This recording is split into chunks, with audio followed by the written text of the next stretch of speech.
Hello everyone, সবাই কেমন আছো? আশা করি সবাই ভালো আছো। আর আমি অনেক ভালো আছি। আমি মেকআপ আর্টিস্ট রাহুল।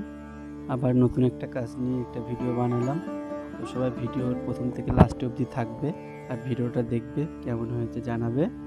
আর ভালো লাগলে একটা কমেন্ট করবে, আর যদি আরও বেশি ভালো লাগে তো শেয়ার করবে একটা।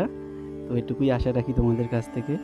আর তোমাদের সুন্দর সুন্দর আমার আরও নতুন নতুন কাজের অনুপ্রেরণা দেয়। সবাই কাজটা প্রথম থেকে লাস্ট অবধি দেখো। আর আমি কাজটা যখন শুরু করি তখন বেজেছিল রাত 9টা, আর কাজটা শেষ করতে করতে বেজে গেছিলো প্রায় রাত 3:30 পৌনে 4টে। তারপরে ফটো ভিডিও করতে করতে আমার বেজে গেছিলো 4:30। আর সবাই দেখো কাজটা কেমন করলাম। হয়তো বরাবর মতো পুরোপুরি করতে পারিনি, কিন্তু তবুও চেষ্টা করেছি। অনেক দিনের ইচ্ছে ছিল যে বড় মাকে নিয়ে কিছু একটা কাজ করার।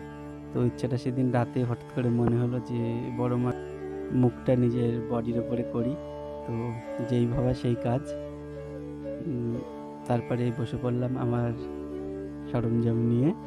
তো একে একে দেখতেই পাচ্ছ তোমরা, কাজটা প্রায় অনেকটাই হয়ে গেছে।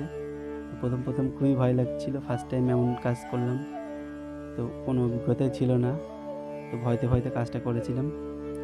তো লাস্ট ফিনিশিং মোটামুটি ঠিকঠাক ছিল, কিন্তু যেহেতু আমরা শিল্পী, আমাদের তো অল্পতে আমরা সন্তুষ্ট হই না। আমরা সবসময় ওর পিছনে লেগেই থাকি যতক্ষণ সেটা 100%-এর থেকে 200% না হয়। আর বড় মাকে তোমরা কে কে দর্শন করেছো অবশ্যই জানাবে। তো আমি দুবার কালী পুজোতে বড় মা দর্শন করেছি, কিন্তু এখনও বড় মার মন্দিরে যে বিগ্রহটা প্রতিষ্ঠা হয়েছে, তো সেই বিগ্রহ এখনও দর্শন করার সৌভাগ্য হয়নি। তো বড় মা চাইলে আশা করি হবে। তো আর দেখতেই পাচ্ছ যে আমার কাজটা চলছে। খুব প্রচণ্ড কষ্ট হচ্ছিল, প্রায় বুঝতেই পারছো রাত 9টা থেকে প্রায় 3:30 4টে অবধি একভাবে বসে কাজ করতে করতে ঘাড় মাজা তো প্রায় ধরেই গেছিলো। তো মাঝে মাঝে রেস্ট নিচ্ছিলাম, জল খাচ্ছিলাম, আবার কাজ করছিলাম। তো আমাদের শিল্পীদের কাছে এটা কোনো কষ্টই না। আমাদের কাজের লাস্টে যদি আমরা কাজটাকে ফিনিশিং পাই, তো এটাই হলো আমাদের সব কিছু। আর বলতে বলতে কাজটা প্রায় কমপ্লিটই হয়ে গেছে। তোমরা সবাই জানাও কেমন করেছি, কেমন পেরেছি করতে।